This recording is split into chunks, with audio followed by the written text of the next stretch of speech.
Agência Primaz de Comunicação apresenta Entrevista Primaz.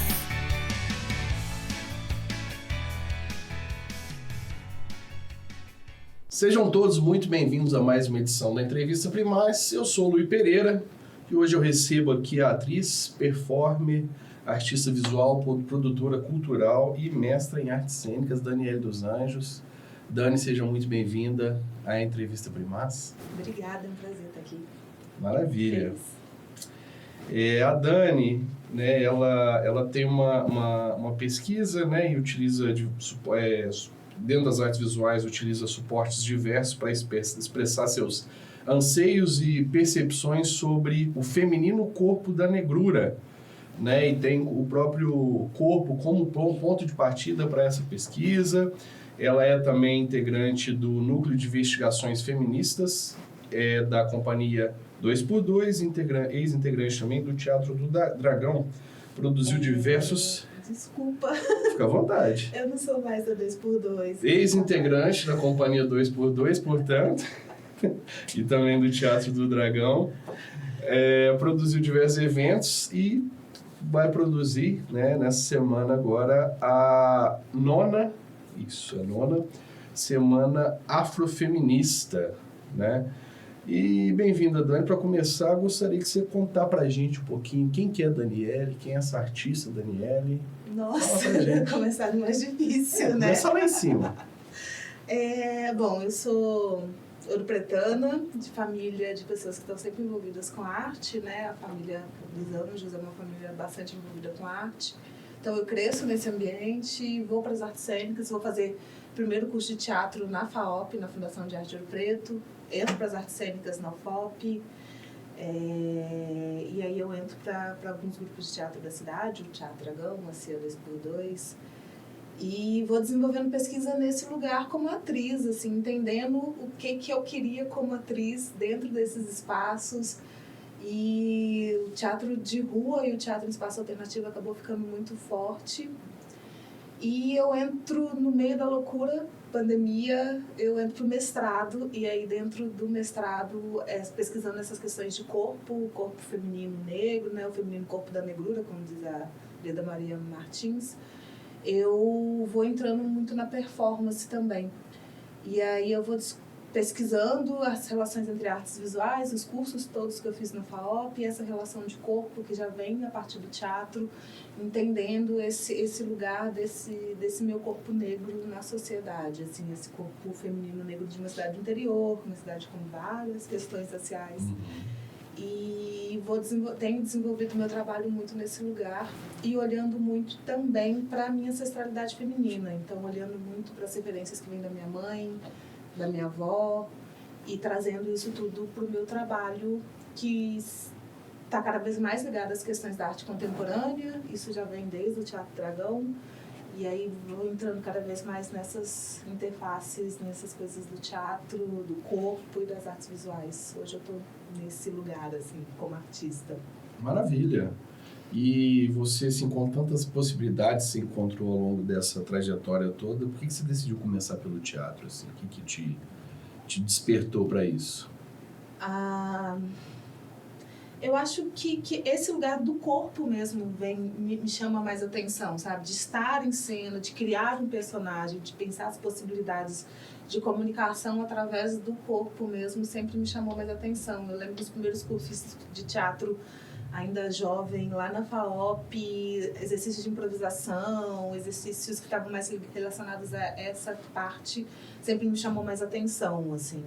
Tanto que eu deixei as artes visuais de lado por muito tempo para focar, né, nisso que me chamava muita atenção, que eu gostava muito, assim. Sim. Não me vejo sem fazer nada do tipo mais, assim. Eu acho que, por mais que eu tenha feito pouca coisa hoje de teatro propriamente dito, eu acho que eu também não consigo ficar sem fazer absolutamente nada de teatro, porque esse lugar da expressão artística através do corpo, ele me mexe muito comigo. Perfeito. E então vou fazer uma pergunta um pouco diferente, então. Como que, assim, você explicou que tem a questão da pandemia, essa distância te fez olhar com mais carinho, talvez, para essa possibilidade de pesquisar as artes visuais. Mas, além disso, assim, como surge esse contato? Como você enxerga essa mistura? Bom, as artes visuais sempre esteve presente na minha vida, né? Tem tios que são pintores, escultores. Eu cresci indo em galerias, a aberturas de exposições, que é algo muito raro, principalmente para a população negra e pobre. Mas sempre foi muito presente na minha vida, assim. E aí eu volto para a FAOP para estudar artes visuais quando eu estava muito em volta com questões de maquiagem. Então eu percebi nas coisas de maquiagem que eu estava fazendo, principalmente a maquiagem que exigia um pouco mais de modelagem, que eram as maquiagens de efeito, que eu precisava de um pouco mais de técnica. E aí eu volto para a FAOP e redescubro as artes visuais a partir de um outro lugar, e aí eu vou fazendo cada vez mais coisa. E aí, durante esse processo de pandemia, não tinha outra coisa para fazer, né? Sim. Como é que faz teatro trancado dentro de casa? E foi um período que eu pintei muito, que eu desenhei muito, e eu percebi que dava para estar nesse lugar também, de alguma forma. E a partir daí, né, dessa produção muito grande que eu tive durante esse período, eu também comecei a ser convidada a participar de algumas exposições, e aí eu entendi que é um lugar interessante para estar. E aí, no meio disso tudo, vem a performance, que está totalmente ligada às artes visuais, mas também está ligada às artes cênicas. Eu acho que foi um meio do caminho interessante que apareceu para mim, nisso tudo, no meio disso tudo. E a performance é algo que eu também consigo fazer sozinha dentro de casa, né? Então, durante a pandemia também, acabei fazendo alguns vídeos performances, foto performances, muito nesse lugar também. Massa demais. Ô Dani, e aqui, deixa eu te perguntar. E você também, nesse mesmo período, né, período pandêmico, você entrou começou a fazer o seu mestrado, né, no programa de pós-graduação em artes cênicas da UFOP. E como que foi essa sua pesquisa, esse processo? Qual que é o seu tema? Vamos explorar um pouquinho essa Dani pesquisadora. O mestrado, o desejo de fazer mestrado já vinha antes da pandemia, assim. Eu já estava pensando projetos antes mesmo. E aí, quando veio esse processo de estar em casa e caçando coisas para fazer, eu escrevi esse projeto e entrei fiz o processo em 2020, 2021 eu comecei o mestrado. E aí, a ideia inicial era pesquisar os estereótipos do corpo feminino, da mulher negra, e como isso se relaciona com arte, e criar algo a partir desse lugar. Um mundo. E aí, com orientação e pensando várias coisas, a gente reduziu, e aí eu fui pesquisar o estereótipo da mulata e trabalhos de mulheres negras que discutem esse lugar, assim. E eu criei um trabalho também a partir dessas questões da pesquisa. E aí eu fui atrás acabei ficando com a maior parte dos trabalhos de artistas das artes visuais, performances, né? A Priscila Rezende é das artes visuais, mas tem muita gente da dança também que eu acabei pesquisando, né, esses trabalhos dessa discussão da violência que é o estereótipo da mulata, as questões de violência sexual que envolvem tudo isso. E também a fabulação e o afrofuturismo. O futurismo acabou não entrando tanto, mas nesses lugares de construir um mundo novo onde não preciso estar pensando nessas violências o tempo todo. O meu trabalho acaba indo muito para esse lado, assim. Não é um trabalho que vai trazer a violência em evidência para a cena, né? Mas que vai... como se fosse, eu já superei toda essa violência, então meu corpo está num outro lugar para discutir esse lugar, porque a mulata também está muito relacionada ao samba. E o samba é uma coisa que sempre foi muito presente na minha família, principalmente os pagodes, assim. Então, como trazer esse lugar, essa imagem que samba, essa imagem que é erótica, essa imagem que é sexual, que não vejo um problema nisso, mas de uma forma positiva, e é isso, meu trabalho vai indo muito nisso. E aí essa foi minha pesquisa de mestrado, e agora eu estou amadurecendo a ideia para seguir a partir disso numa possível pesquisa de doutorado. Assim. Maravilha, maravilha. Vamos dar só um passinho atrás, Dani. O que é a mulata? Você pode conceituar para a gente o que é essa mulata? Só para talvez ficar mais claro para o nosso público. Para mim também, claro. Então, o estereótipo da mulata, ele é uma imagem objetificada do corpo da mulher negra, esse corpo que está a serviço principalmente de forma sexual. Então, quando pensa em mulata, a gente vai pensar muito nessas mulheres objetos de prazer de, normalmente, homens brancos, assim. Tem uma ligação com o carnaval, você já falou, mas surge daí ou não? Também, assim, o termo mulata não vai surgir por causa do carnaval. O termo mulata vai surgir durante o período de escravidão, que a mulato é a miscigenação de branco e negro. Aí é mulato. E aí, o carnaval, o Sargentelli, principalmente, ele vai cunhar o termo da mulata tipo exportação, que aí ele trabalha muito com essas showgirls que sambam e fazem apresentações. Isso acaba ligando muito ao carnaval, muito nesse lugar, assim, dessas passistas também serem chamadas de mulatas. As cabrochas. Né? Isso. E aí essa ideia do tipo exportação já dá essa ideia de objetificação, né? A gente vai falar que é tipo exportação produtos, o café é tipo exportação, o trigo tipo exportação. Então coloca a mulata muito nesse lugar tipo exportação, então a mulher negra se caracteriza como produto, assim. Como objeto de um turismo sexual, hein? Exatamente. E o turismo sexual no Brasil é gigantesco e isso tudo vai influenciando, porque durante muito tempo, inclusive, principalmente na ditadura militar, a propaganda do turismo no Brasil tinha sempre a mulher negra seminua, né? Venha explorar o Brasil e a mulher seminua ali. Então, o turismo sexual acaba sendo fortalecido com essa ideia da mulata também. E as violências sexuais, né? Até minha pesquisa eu não voltei a ver os dados da segurança pública, mas até quando eu escrevi minha pesquisa, mais de 50% dos casos denunciados de violência sexual contra mulheres eram contra mulheres negras. E a maioria crianças e adolescentes, né? E isso está totalmente relacionado a essa ideia estabelecida de que o corpo da mulher negra é um corpo mais selvagem, mais fácil, objetificado, não tem autonomia, então é possível violentá-la de alguma maneira. A mulata discutir a mulata é um pouco discutir esse lugar, assim.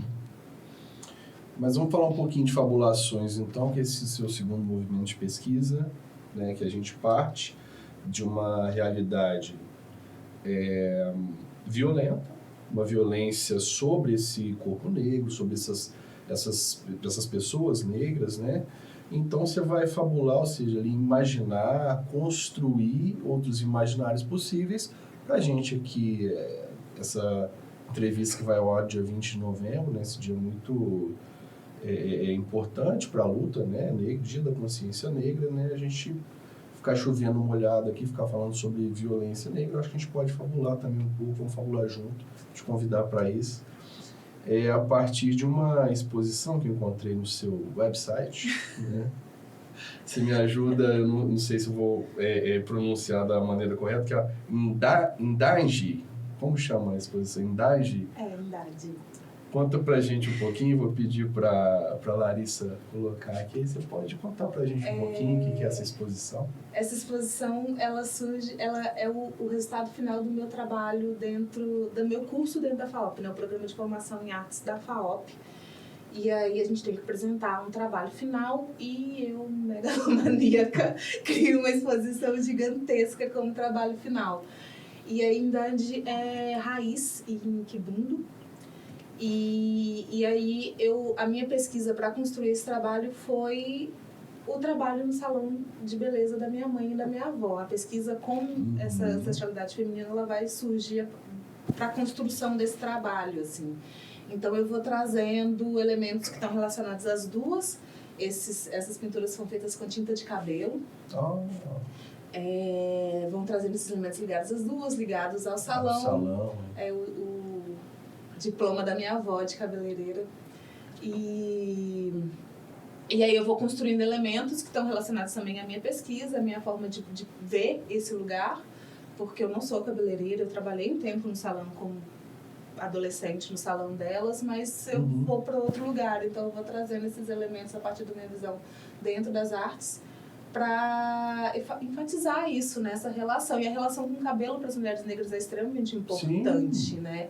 Então, pensar nisso, nessa importância mais geral, assim, para as mulheres negras do cabelo, e essa importância para mim do cabelo, justamente porque minha mãe e minha avó foram cabeleireiras durante muitos, muitos anos, né? Eu cresci ali dentro do salão. Aí eu vou trazendo esses elementos. As plantas vêm porque minha mãe e minha avó são as doidas da planta, assim. Eu tenho lá em casa... E os cabelos são a planta do nosso corpo ou não? A ideia da exposição é muito partir disso, né? Dessa raiz que é ancestral, mas essa raiz que também está na cabeça, essa raiz dos cabelos. E o quanto esses penteados, eles vão trazendo essas relações com a ancestralidade, vão trazendo essa relação, né, que vai passando de geração em geração. Aí aqui tem as pinturas, mas o trabalho mesmo, ele parte de umas cabeças de cerâmica, não sei se vai ter as imagens, com os penteados e os cabelos que ocupam espaço, né? Eu queria que saísse pelas ruas, mas aí não ia dar certo. Mas essa ideia desse cabelo que ocupa o prédio, que ocupa o espaço, que ocupa o espaço público, dessa raiz que... Incomoda também um pouquinho, né? Que incomoda e que se apropria daquilo, sabe? De outra maneira. Legal demais. Aqui, ó. As cabeças. Você mencionava, né? As cabeças. E as tranças que vão... E essas esculturas são de argila, Dani? São de terracota. De terracota. Terracota. Tem então uma diferença de argila para terracota? Não, a terracota é um tipo de argila. É um tipo de argila. Ah, tá. É um tipo de argila. Chique e aí a demais. escolha da terracota foi pela cor mesmo dela. E desce, vai varanda fora, chega na rua. Chega na rua. Nossa. Sai pela varanda e vai pra rua. Muito bacana. Quem quiser ver a exposição completa, é só acessar o website de Dani, né? Que vai estar no Instagram dela. Mas, Dani, falar um pouquinho agora também do seu trabalho dentro da produção cultural, né? Como você descobre? Que eu acho que tem muita diferença. E, assim, não só a questão da diferença, né? Como que lida, né? Como que transita nesse universo, assim, uma coisa que é quase administrativa das artes, a produção cultural, ali um trabalho de colocar obras em pé, um trabalho de fazer acontecer, né? A produção é um trabalho muito importante. Um trabalho artístico que muitas vezes ele é mais solto, é um trabalho mais criativo, não que a produção não tenha, mas assim, né, que você tem que ter um descompromisso ali quando a gente está fazendo um trabalho artístico. Talvez eu não estou preocupado com orçamento, não estou preocupado... As fabulações são outras. Como é que você equilibra esses dois universos? Como que você transita entre eles? Como que você entrou nessa questão da produção? Conta pra gente um pouquinho. Eu entro na produção quando eu entro para a universidade, né? Quando eu entro para a UFOP, eu conheço a Multicultural, que é a empresa júnior de artes cênicas e música, que é uma produtora cultural. E aí eu começo a fazer algumas coisas como assistente, como monitora, e aí eu viro diretora da Multi em determinado momento. E nisso eu vou fazendo várias questões, vou conhecendo a produção, né? E aí tem os eventos pequenos da Multi dentro do Departamento de Artes, do Festival de Inverno, e aí vai crescendo, né? Festival de Inverno, Fórum das Letras. E aí eu fui conhecendo a produção e eu fui gostando muito e entendendo que eu também meio que já fazia isso para os meus próprios trabalhos, né? De organizar as coisas para que o trabalho chegue aonde você quer que ele chegue. E eu gosto, assim, é um trabalho que é bem administrativo agora na produção da Feminista. A Feminista fico sentada no computador a maior parte do tempo, assim. Não tenho tempo para pintar, criar ou desenvolver algum trabalho, assim, de cênicas, enfim. Mas é um trabalho que eu gosto. Eu gosto de ver que eu consegui fazer com que as coisas chegassem, sabe? Que o público tivesse acesso àquele tipo de trabalho. Então, acaba que, por exemplo, hoje o meu trabalho de produção principal está sendo a Feminista. É um trabalho que a gente tem pensado em periferias. Então, eu gosto desse lugar, sabe? De produção, principalmente por proporcionar a outras pessoas acesso às artes de alguma forma.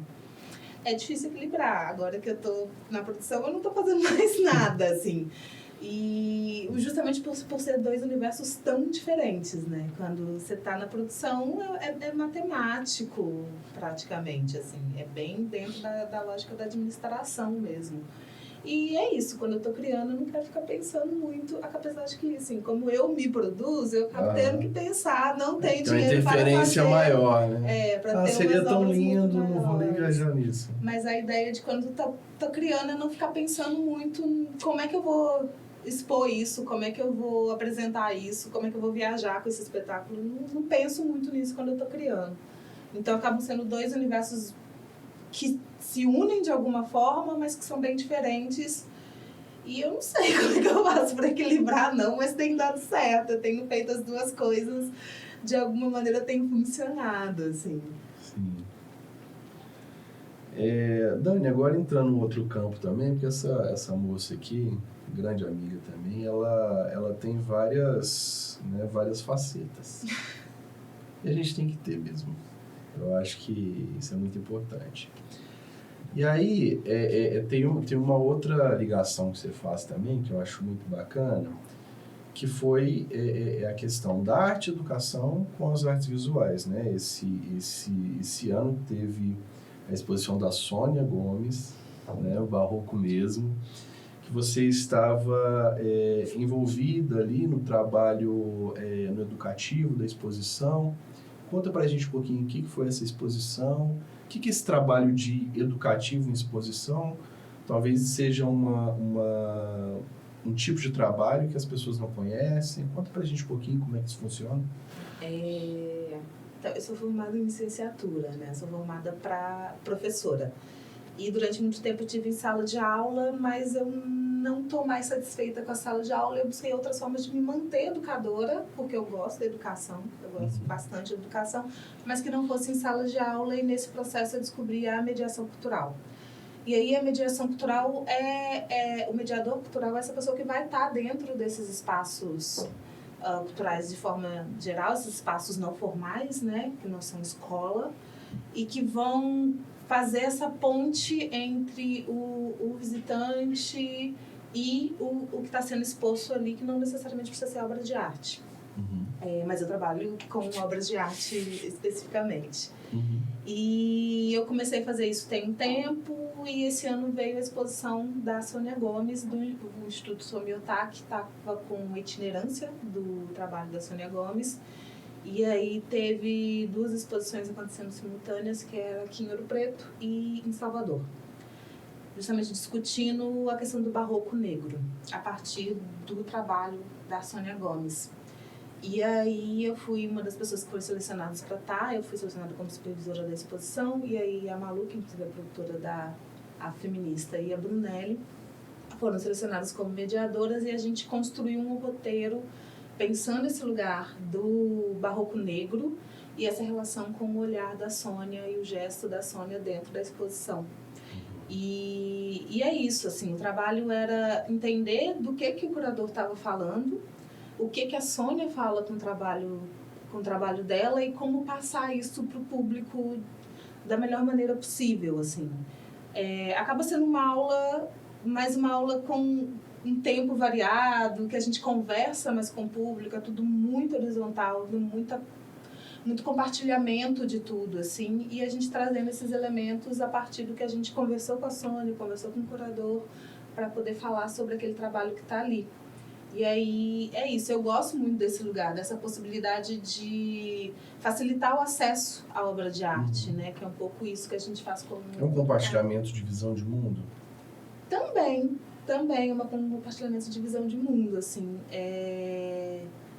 esse lugar de trazer a visão de mundo do artista, trazer a minha visão de mundo e entender a visão de mundo do público que está ali, dos visitantes que estão ali conhecendo as obras. A gente recebeu algumas escolas, o pessoal da Casa Lá Estrela foi muito massa ter esse compartilhamento todo, sabe? A gente, a Sônia e as crianças, e conseguir conversar, assim, e ver, por exemplo, como a questão da autoestima das crianças acabou sendo trabalhada, mesmo não ter sido o objetivo primeiro da mediação, mas a Sônia é a primeira mulher negra a expor dentro do Museu da Inconfidência. Caramba! E falar desse trabalho extremamente potente de uma pessoa negra para crianças negras muda muita coisa, assim. Caramba, eu não sabia dessa informação, é chocante, né? 2025, a primeira mulher negra em 2025. Se fosse em 92 estaria atrasado, mas a gente entende, né? Agora, Bom, eu espero que você exponha lá em breve, então. Ai, quem sabe? Espero. Eu faço votos que sim, e vou com todo prazer lá visitar. Mas que massa. Aí você está falando aí da questão do barroco negro. O que é o barroco negro? O que é o barroco? O que é isso? Então, o barroco é um movimento artístico que vai surgir na Itália. Uhum. E ele se espalha pelo continente europeu, chega em Portugal justamente no período da colonização. Então ele vem para o Brasil por causa da colonização portuguesa. Só que lá na Europa, ele é feito de determinada forma, né? Você tem o material da Europa, você tem a mão de obra de artistas europeus fazendo tudo. Quando vem para cá, no litoral acaba sendo bastante semelhante ao que está acontecendo em Portugal na época, porque as pessoas chegam no litoral e ficavam lá, e o material chegava com facilidade no litoral e ficava lá. E aí, quando ele vem para o interior do Brasil, principalmente aqui na nossa região, né, Ouro Preto, Mariana, Sabará, essas pessoas não vêm, esse material não vem. Aí chega aqui, é preciso usar o material local.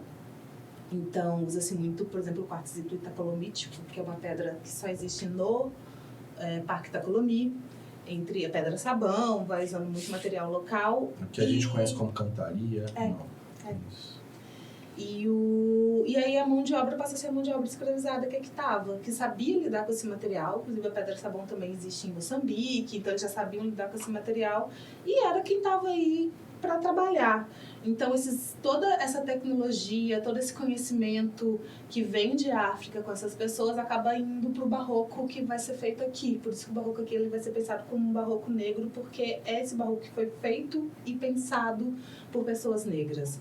E ele vai ser completamente diferente do barroco que acontece na Itália, do barroco que acontece em Portugal.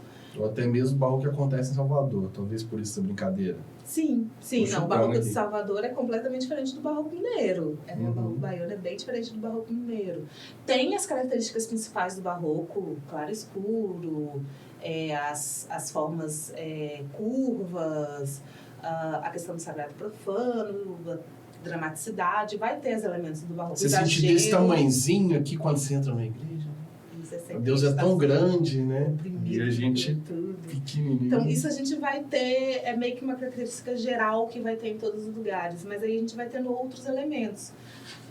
A gente gostava muito de falar dentro da exposição da Igreja de Santa Ifigênia em Ouro Preto. Você entra na Igreja de Santa Ifigênia, você consegue ver nitidamente a influência negra ali. Você tem escarificação talhada nas paredes, você tem búzios talhados nos altares, falos talhados nas paredes. Você tem esses elementos negros muito presentes, que são elementos da religiosidade, da ritualização dos povos africanos. Mas lá não é o único lugar. Todas as igrejas que você entrar foram construídas por essas pessoas, então vai ter as mais escondidas, mas vão ter essas referências negras todas, assim, dentro desses monumentos barrocos aqui da nossa região.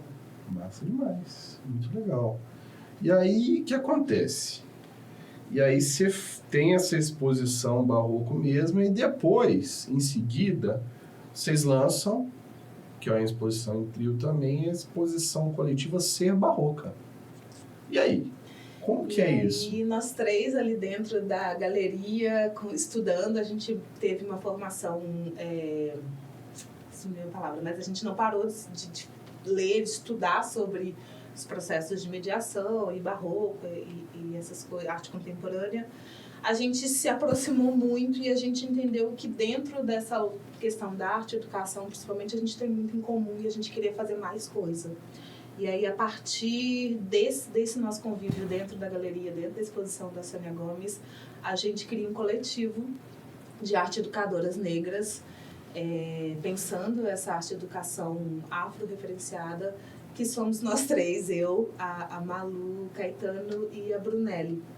E aí todo o material que a gente consegue juntar enquanto arte educadoras dentro da exposição, a gente percebe que dá para fazer mais coisa com esse material e a gente constrói essa exposição aqui em Mariana, que é uma exposição, a Brunelli e a Malu são de Mariana, né? Para explicar por que Mariana. Para pensar uma exposição partindo do educativo, porque justamente é sempre o contrário que acontece, né? A última coisa que se pensa é educativa. Educativa é quase que assim, meu Deus, a gente precisa fazer alguma coisa para contrapartida do projeto, mete um educativo. E aí a gente queria pensar a gente ainda tem pensado muito como construir, como pensar esse lugar expositivo a partir da educação. E aí surge o Ser Barroca. E as três são arte-educadoras. As três arte-educadoras. Cada uma de uma área, né? Eu sou das artes cênicas, a Malu é da letras e a Brunelli da história, mas a gente tem desenvolvido trabalho já há alguns anos com arte-educação, e aí a gente, inclusive, essa de cada uma ser de uma área, cada uma ser completamente diferente da outra, potencializa o coletivo, assim. E aí a gente cria essa exposição e continuamos trabalhando, e agora a gente está abrindo um espaço lá em Ouro Preto, né? Que vai ser Conta para nós, a Galeria Gameleira, né? A Galeria Gameleira. O que é essa galeria? Vai ter um espaço físico? Como que é virtual? A minha família tem um casarão no centro histórico, e nesse casarão tem um ponto comercial, e ali no Antônio Dias, perto da igreja do Antônio Dias, e esse ponto comercial estava vazio. E aí eu já tinha conversado com algumas pessoas da minha família para eu ocupar esse ponto de alguma maneira.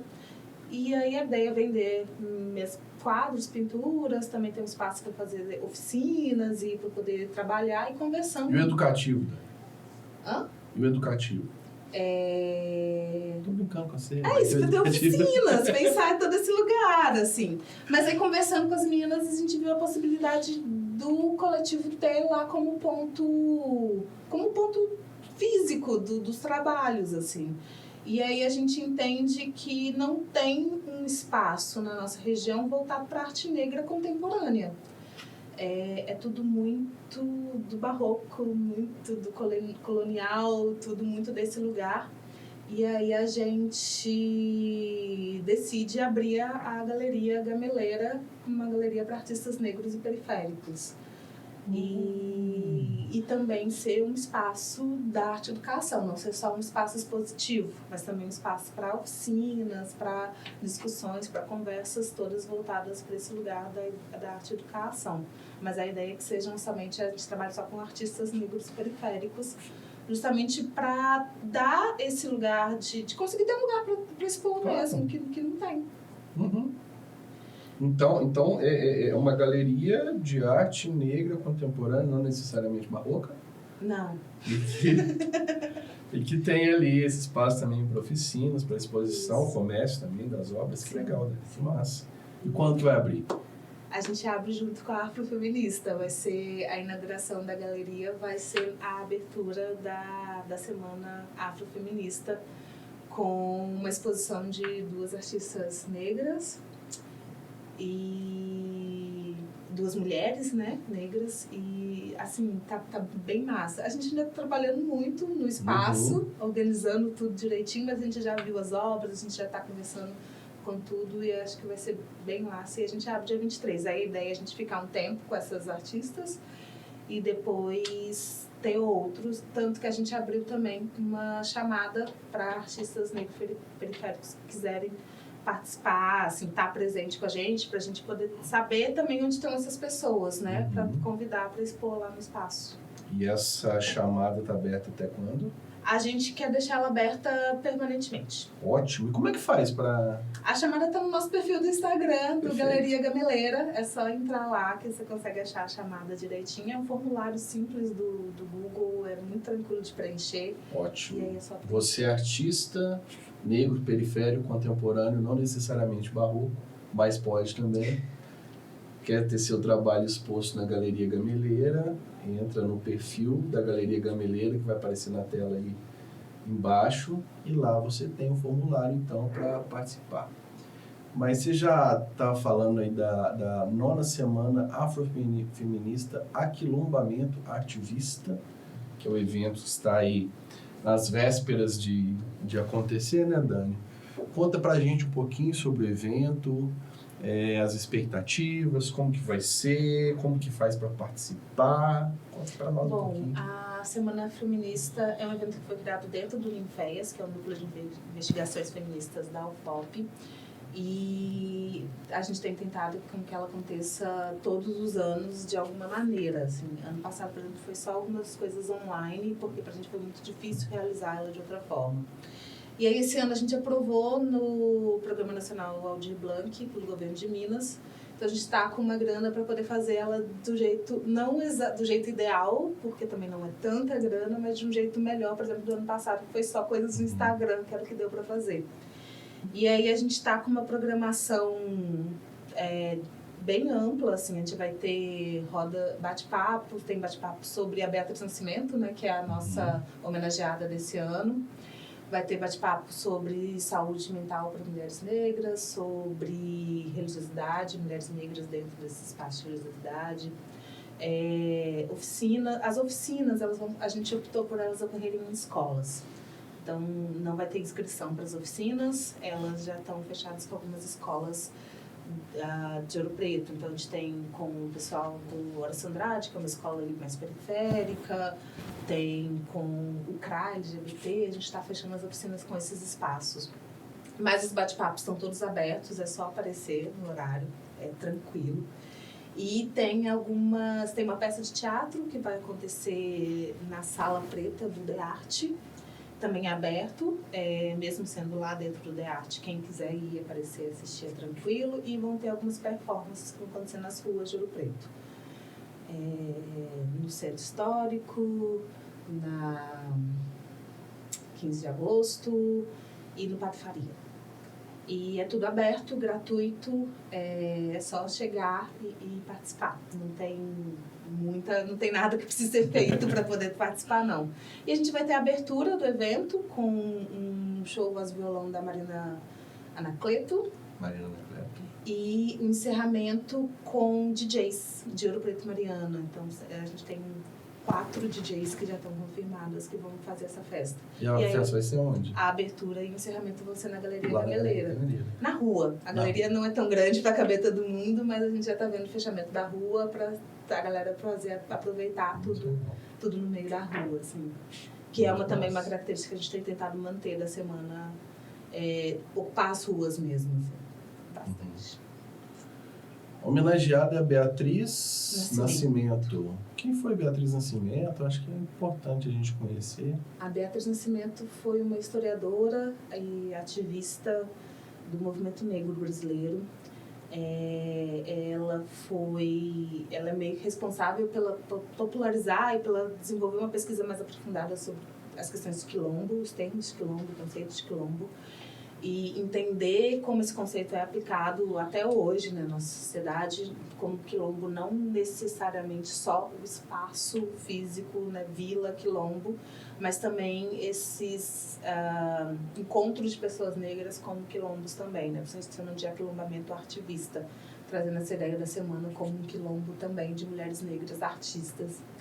A Beatriz, ela tem um filme, Chamori, que é interessantíssimo, tem no YouTube, quem quiser assistir, eu acho que vale a pena, é um documentário, e ela vai trazer muito essa discussão.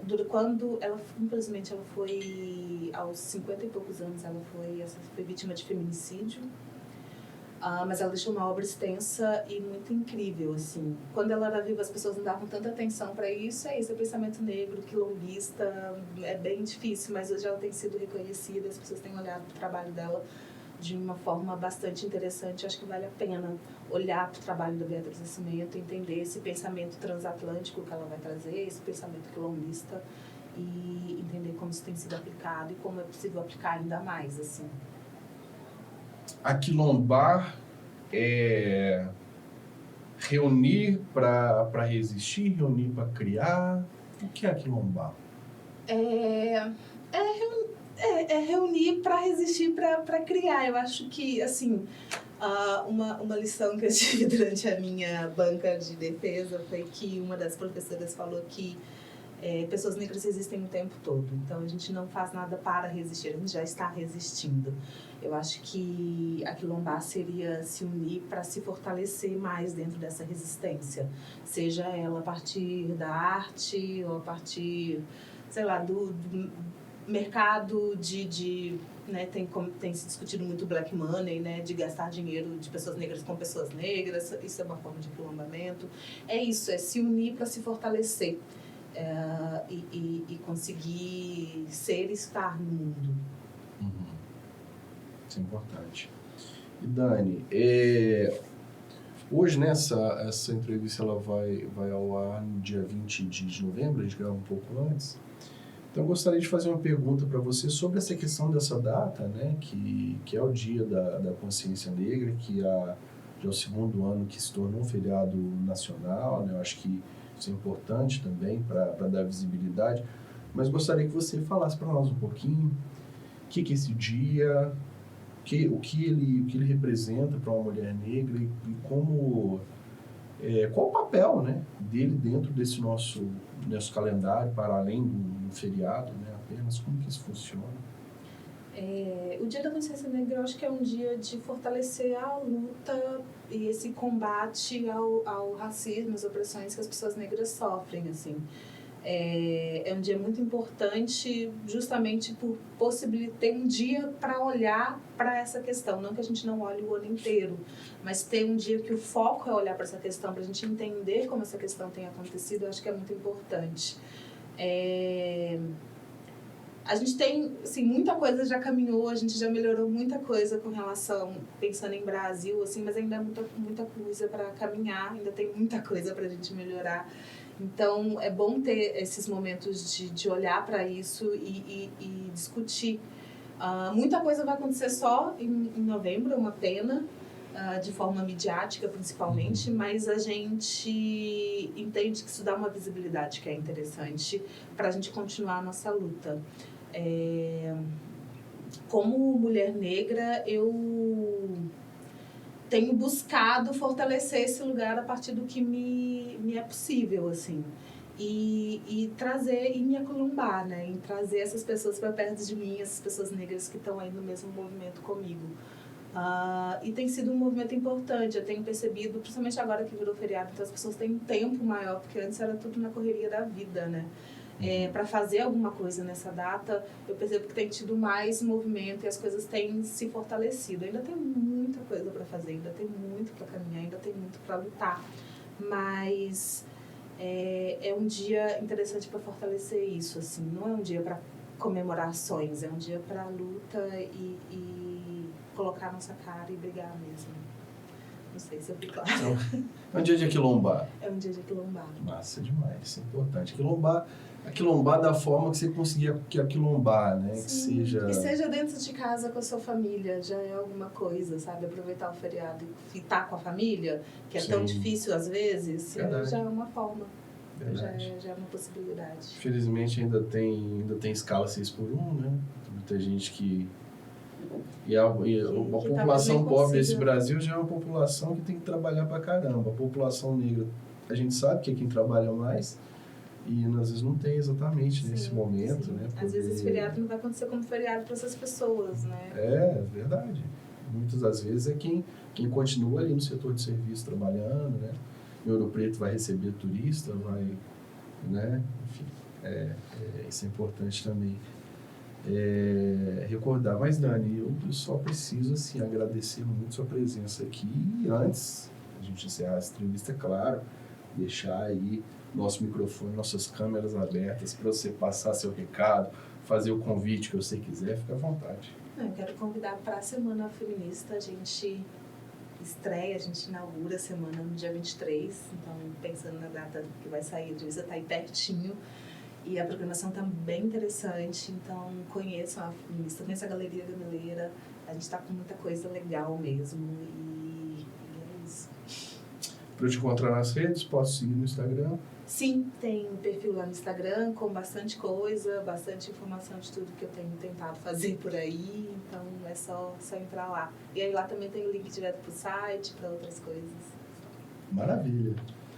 Então, pessoal, é assim que eu encerro essa entrevista aqui ao lado da Daniele dos Anjos, agradecendo. Muito obrigado pela sua presença aqui, foi muito bom você dividir, né, com a nossa audiência toda a sua trajetória e também os seus pensamentos. E pedir para vocês também que nos acompanharam até esse momento para nos seguir nas redes da Agência Primaz, no Instagram, no TikTok, no YouTube, enfim. E convidá-los para, na próxima semana, assistir a próxima entrevista Primaz, vai ser muito bacana também. É isso. Um grande abraço, até a próxima.